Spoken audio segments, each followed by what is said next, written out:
रत्नागिरी सिंधुदुर्ग लोकसभेचे खासदार आदरणीय विनायकजी राऊत हे पुन्हा एकदा लोकसभेच्या निवडणुकीच्या रिंगणामध्ये या मतदारसंघाचे उमेदवार म्हणून महाविकास आघाडीच्या वतीनं शिवसेनेच्या वतीने या ठिकाणी निवडणुकीला सामोरे जाणार आहे। त्यानिमित्तानं उद्या सकाळी 5 मार्च सकाळी 10:30 वाजता मातोश्री कार्यालय कणकवली येथे महाविकास आघाडीच्या सर्व प्रमुख नेत्यांची त्याचबरोबर शिवसेनेचे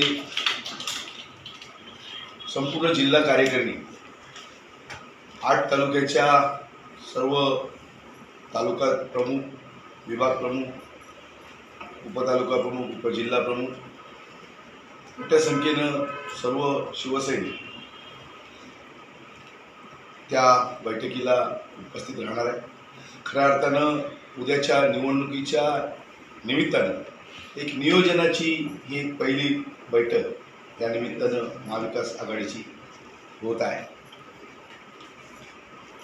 खरं तर जो गेल्या 10 वर्षामध्ये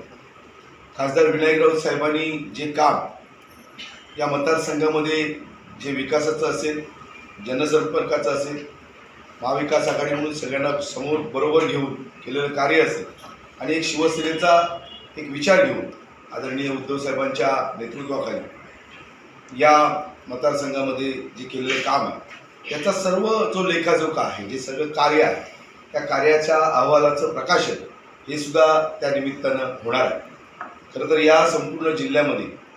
खासदार विनायक राऊतांच्या नेतृत्वाखाली आमदार वैभव नाईक असतील, जिल्हा संपर्क प्रमुख अरुणभाई दुधवडकर असतील आणि उपनेते गौरीशंकर खोत असतील, या सगळ्या नेत्यांच्या माध्यमातून जिल्ह्यातली जी आमची सगळी टीम आहे, या ठिकाणी सतीजी सावंत आहेत,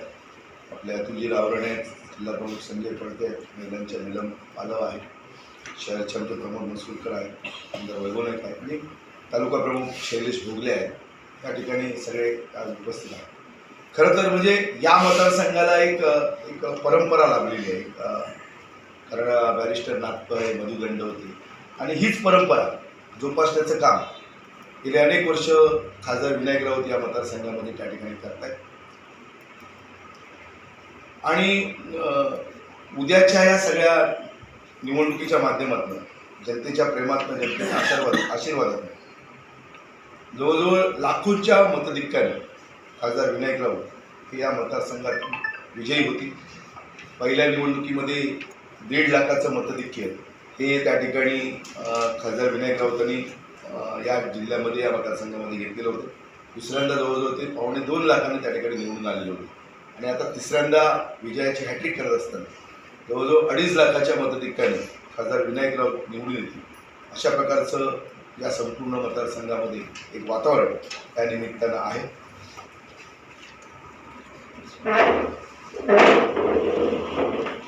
खरं तर संपूर्ण देशामध्ये आणि विशेषतः महाराष्ट्रामध्ये आमचे नेते आदरणीय या राज्याचे माजी मुख्यमंत्री आणि शिवसेना प्रमुख उद्धवसाहेब ठाकरे असतील, आपले आदरणीय शरदचंद्रजी पवार साहेब असतील आणि काँग्रेसचे नेते देशाचे राहुलजी गांधी असतील आणि त्याचबरोबर इतर सर्व महाविकास आघाडीमध्ये जे त्या ठिकाणी सामील झालेले पक्ष आहेत, त्या सगळ्यांना त्या ठिकाणी एकत्रितपणे आम्ही या सगळ्या निवडणुकीला त्या ठिकाणी सामोरे जाणार आहोत। खरं तर या जिल्ह्यामध्ये जी राणे भाजप आहे किंवा जी भाजप आहे त्याच्यामध्ये जी राणेंची जी कार्यपद्धती आहे ती आपण त्या ठिकाणी पाहिलेली आहे